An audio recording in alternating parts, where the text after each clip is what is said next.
অনুপাত সমানুপাত চ্যাপ্টার আমরা প্রথম অঙ্কটা চলে এসেছি। এই অঙ্কটা কি করতে বলেছে আমাকে, দুটো আমাকে পদ দিয়ে দিয়েছে এবং এদের মধ্যে আমাকে অনুপাত বের করতে বলেছে। মানে ফার্স্টেরটা হচ্ছে আমার পূর্বপদ, সেকেন্ডটা হচ্ছে আমার উত্তরপদ, এই দুটো অনুপাত বের করতে বলেছে, ঠিক আছে।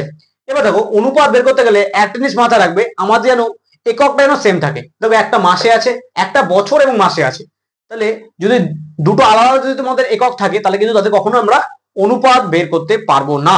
তাহলে আমাদের কি করতে হবে, এককটাকে সেম রাখতে হবে। তাহলে হয় এই মাসটাকে বছরে নিয়ে যাবে, বা এইখানে যে বছরটা আছে এটাকে মাসে নিয়ে যাবে। তাহলে বছর থেকে করে মাসে নিয়ে যেতে হয় এবং মাস থেকে করে বছরে নিতে হয়। আমি সেটা তোমাদের দেখিয়ে দেবো। তো আমরা জানি ছোটবেলায় পড়ে এসেছি যে বছর মানে হচ্ছে গিয়ে 12 মাস, তাই তো। এক বছর মানে 12 মাস। তাহলে আমি যদি 12 দিয়ে গুণ করে দিই তাহলে বছরটা কি হবে, মাসে হয়ে যাবে। তো চলো অঙ্কটা করা যাক। তো ফার্স্ট 4 মাস, আর অনুপাতের সাইন কিরকম হয়, দুটো ডট, ঠিক আছে। এই এক বছরটাকে আমি 1 × 12 করে দিই, আর এই 6 তো এর সঙ্গেই আছে, তাহলে 6 এখানে লিখে দিই, পুরোটা কি হবে আমার মাসে হয়ে যাবে। তাহলে 4:18, ঠিক আছে। এই মাসটা লেখার দরকার নেই, একবার জাস্ট বোঝানোর জন্য রেখে দিলাম। এবার দেখো অনুপাত মানে হচ্ছে কি তাদের স্মলেস্ট ফর্ম আমাদের বের করতে হবে, মানে তাদেরকে যদি কাটাকুটি করা যায় তাহলে কেটে দাও। তাহলে দেখো এই 4 কে 2 দিয়ে কাটা যাচ্ছে, 2 দুগুণী 4, আর 9 কেও 2 দিয়ে কাটা যাচ্ছে, 9 দুগুণী 18, ঠিক আছে। তাহলে এটা হচ্ছে কি একদম স্মলেস্ট ফর্ম, এর থেকে আর ভাঙানো যাবে না, 9 কে আর ভাঙানো যায় না, ঠিক আছে। 2 কে আর ভাঙানো যাবে না, মানে 2 কে 2 দিয়ে যায় কিন্তু একে যায় না। তো মাথায় রাখবে আমাদের যদি যখন কাটাকুটি করতে হবে তখন কিন্তু প্রথমেরটা দ্বিতীয়টাকে সেম সংখ্যা দিয়ে কাটতে হবে, তাহলে ব্যাস আর কাটা যাচ্ছে না। তাহলে এটাই হচ্ছে আমাদের অ্যান্সার। এর সঙ্গে আমাদের আরেকটা জিনিস বের করতে বলেছে, সেটা কি, লঘু অনুপাত আর গুরু অনুপাত, ঠিক আছে। মানে এই অনুপাত তোমাদের লঘু না গুরু। আচ্ছা এই 2:9 এটাকে আমরা এভাবে বলতে পারি 2/9, ঠিক আছে। মানে অনুপাত মানেই হচ্ছে কি ভাগের ফর্মে বের করতে পারি। যদিও ওই 2টাকে কিন্তু কি বলা হয়, পূর্বপদ, আর এটাকে বলা হয় উত্তরপদ, ঠিক আছে। মাথায় রাখবে ছোটবেলায় আমরা পড়েছিলাম যদি আমাদের এই প্রথমটাকে কি বলা হয়, লব, তাই তো। এই লব যদি হরের থেকে বড় হয়, মানে যদি এইটা বড় হয় আর এটা ছোট হয়, তাহলে সেটা কি হয়, গুরু অনুপাত। আর যদি আমাদের লব হরের থেকে ছোট হয় তাহলে সেটা কি হয়, লঘু অনুপাত হয়। এই ক্ষেত্রে কি বলবো আমি, যদি পূর্বপদ যদি উত্তর পদের থেকে বড় হয় তাহলে কি হবে, লঘু। আর যদি পূর্বপদ উত্তর পদের থেকে বড় হয় তাহলে কি হবে, গুরু। আশা করি তোমার বুঝে গেছে এই ব্যাপারটা। তাহলে এখানে কি দেখতে পাচ্ছি, এটা পূর্বপদ, এটা হচ্ছে উত্তরপদ, আর পূর্বপদ কি আমার উত্তরপদের থেকে ছোট, তাহলে এটা কি হবে, অতএব এইটি একটি লঘু অনুপাত।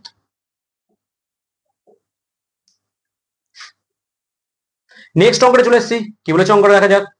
বলেছে এবার আমার 75 পয়সা এবং 1 টাকা 25 পয়সার অনুপাত বের করতে। তাহলে ফার্স্ট কি করতে হবে, আমাকে টাকাটাকে পয়সা নিয়ে যেতে হবে বা পয়সাটাকে টাকায় নিয়ে আসতে হবে। তো টাকা থেকে পয়সা নিয়ে যাওয়া ইজি, কারণ আমরা জানি 1 টাকা ইকুয়াল টু 100 পয়সা। তাহলে 100 দিয়ে গুণ করলে কি হবে, টাকাটা পয়সা চলে আসবে। তাহলে দেখা যাক 75 পয়সা, আচ্ছা এটা অনুপাত চিহ্ন দেবো, অনুপাত 1 টাকা থেকে পয়সা নিয়ে গেলে কি করবো আমরা, 1 × 100 প্লাস 25 পয়সা।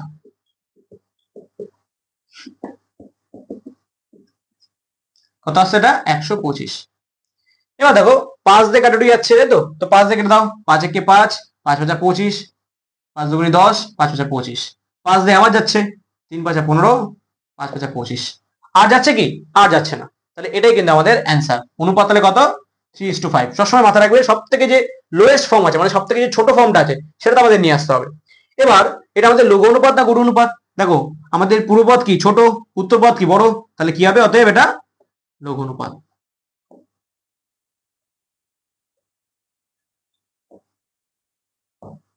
নেক্সট অঙ্কে চলে এসেছি, কি বলেছে অঙ্কটা, বলেছে 60 সেমি এবং 0.6 মিটারের আমার অনুপাত বের করতে বলেছে। তাহলে কি করতে হবে আমাকে, হয় সেন্টিমিটারটাকে মিটার নিয়ে যাবে বা মিটারটাকে সেন্টিমিটার নিয়ে যাবে। তো দেখা যাক কিভাবে করবো অঙ্কটা আমরা।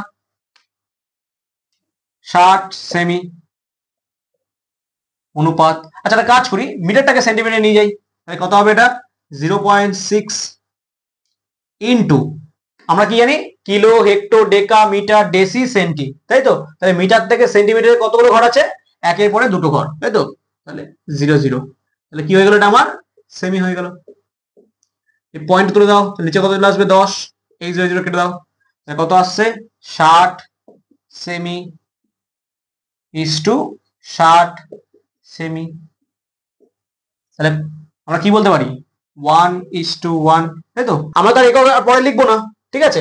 এরপরে দেখো এখানেও 60 আছে, এখানেও 60 আছে, দুদিকে আমরা 60 দিয়ে কেটে দিতে পারি। তো কেটে দিলে কত হয় 1:1, তাই তো।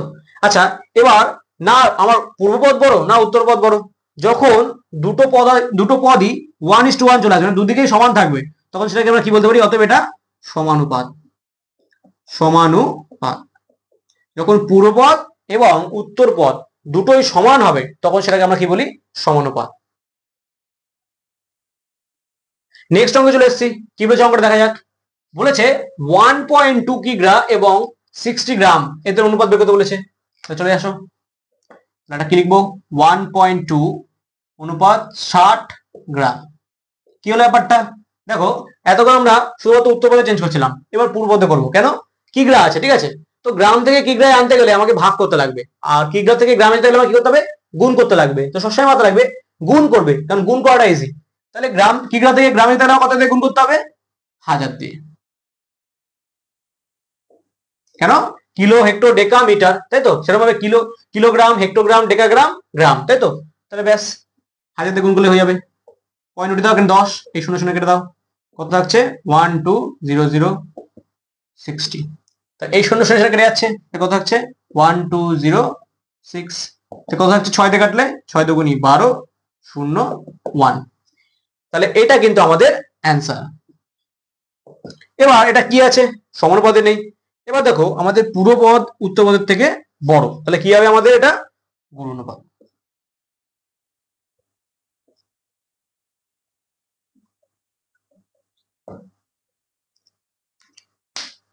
তাহলে এই যে কটা অঙ্ক করালাম, যদি এই কটা অঙ্ক নিয়ে কারো কোনো ডাউট থাকে, তাহলে এখনই এটা কমেন্ট বক্সে কমেন্ট করে যাও।